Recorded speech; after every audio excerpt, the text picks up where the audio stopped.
friends, Laura O'Reilly here, your Business of Yoga expert. And today I'd love to talk with you about 4 things that affect our wages as yoga teachers. First and foremost is our geographical location. We can expect to earn a bit more in big, busy cities where the cost of living is higher.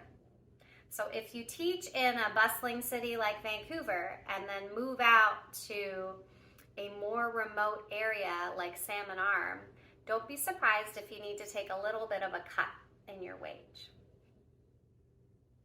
Next is the type of place that you teach at.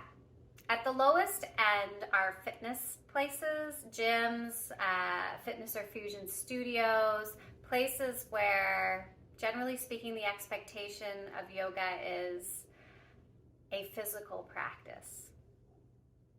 Next up, we have yoga studios. They come in a little bit higher, expecting a fuller knowledge and experience of yoga. And then the one I want to touch on that I have found can go either way are institutions.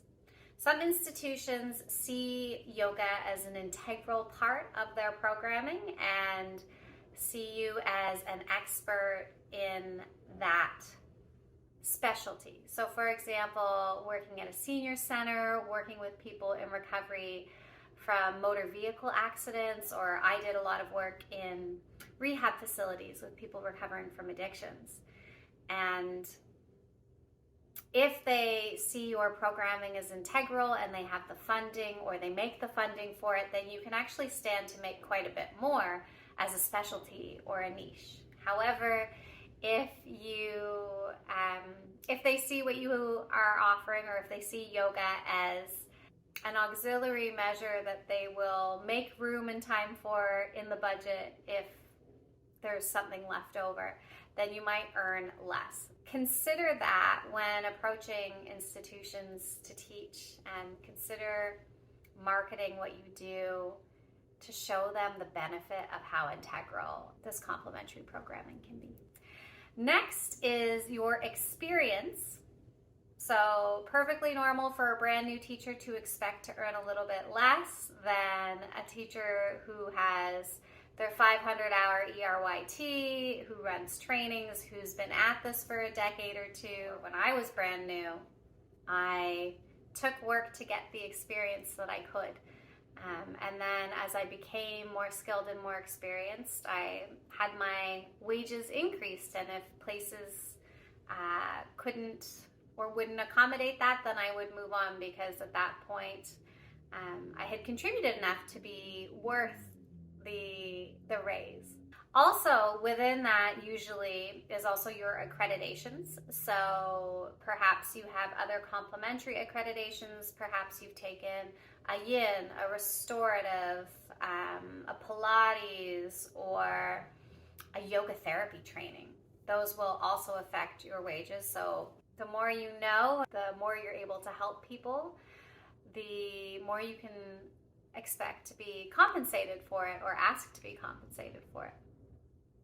And then last, but definitely not least, is working as an independent versus as a subcontractor. So if I go teach at a studio, they will likely pay me an hourly wage, or I might be able to negotiate an hourly plus per head.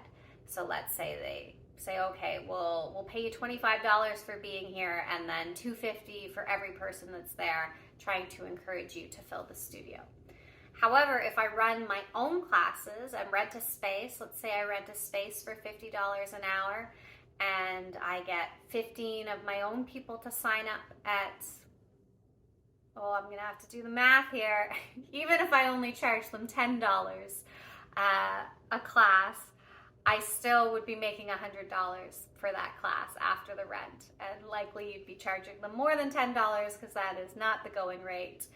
You always stand to make more when you work for yourself.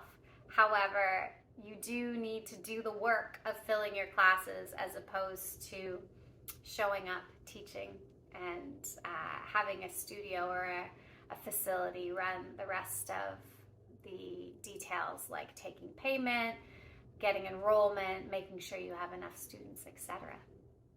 I hope that that is helpful for you in your journeys. And if you have any other questions or comments, feel free to reach out. I am always thrilled to support you on your journey. Namaste.